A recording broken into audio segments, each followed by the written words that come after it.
J'ai beaucoup de nouveaux élèves qui viennent me voir et qui me disent Thomas, j'ai envie d'apprendre à jouer du piano, j'ai envie d'apprendre les morceaux que je kiffe, être un peu autonome au piano, etc. Sans bien sûr forcément vouloir devenir concertiste ou vouloir vivre de la musique, etc. Juste apprendre à jouer du piano. Et souvent ces mêmes élèves-là me disent par contre Thomas, je veux absolument pas faire de solfège. Donc je comprends très bien que certaines personnes n'aiment pas du tout le solfège parce qu'ils ont peut-être vécu des traumatismes quand ils étaient plus jeunes ou ils en ont entendu que du mal et trouvent ça trop dur, etc. Mais c'est très compliqué d'apprendre à jouer du piano sans passer par le solfège. Donc bien sûr, il y en a qui arrivent, qui font tout à l'oreille, etc. Mais ça reste quand même une minorité.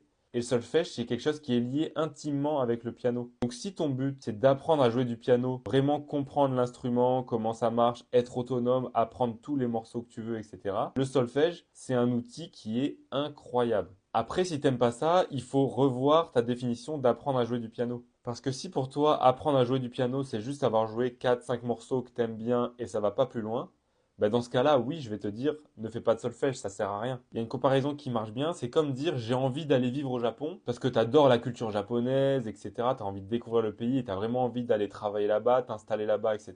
Mais que tu veux pas apprendre le japonais. Tu peux pas aller vivre au Japon si tu parles pas japonais et travailler là-bas encore moins. Par contre, si tu veux juste partir en voyage au Japon une semaine ou deux, bah là oui, je vais pas te dire d'apprendre le japonais couramment. Tu vas apprendre quelques mots, quelques phrases sur Internet pour pouvoir trouver ton chemin, demander quelque chose, des formules de politesse, etc. Et ça va te suffire. Piano, c'est pareil. Si tu veux apprendre juste quelques morceaux, oui, ça sert à rien d'apprendre tout le langage qu'est le solfège. Par contre, si tu veux apprendre à jouer du piano en profondeur, tu vas être obligé de parler la langue et de savoir lire la musique, comprendre ce qu'il y a écrit en face de toi.